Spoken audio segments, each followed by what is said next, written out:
Martial Arts Museum. I'm here. I'm sitting in a coffee house with Fariborz Azhakh before I fly off to parts unknown from Los Angeles, and we were talking about Benny the Jet Urquidez, Sensei Benny. And Fariborz was telling me a lesson he learned from Sensei Benny that I'm going to now turn the camera on him and let him impart. So it was so powerful, I thought I'd share you in on it too. Well, the whole thing is Sensei talks about the distinction between when a person comes in to buy lessons from you, they're not your student yet, they're a customer. So they come in, they pay for a lesson. Then after a while, then the lessons become more individual, the attention level becomes more individual and more personalized for them, so the person can go from a customer level to become a client.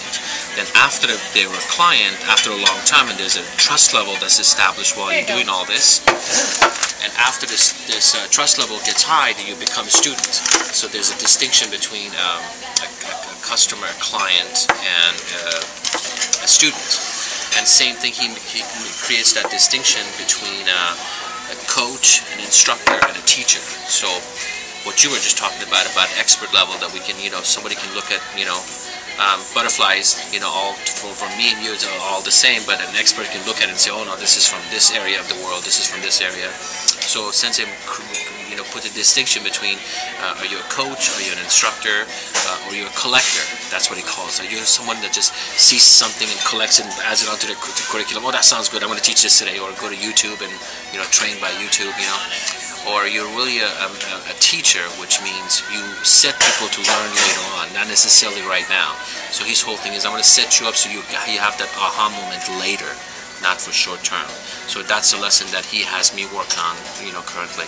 So I find that philosophy to be especially important, especially in the distinction of the evolution of a relationship between the instructor and the client slash the customer slash client slash student.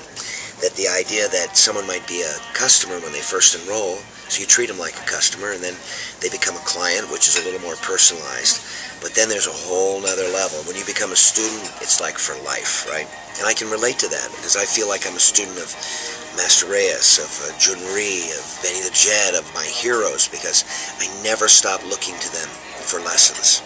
And so we thought we'd share that with you this morning. Now we're going to eat breakfast. Okay, talk to you later.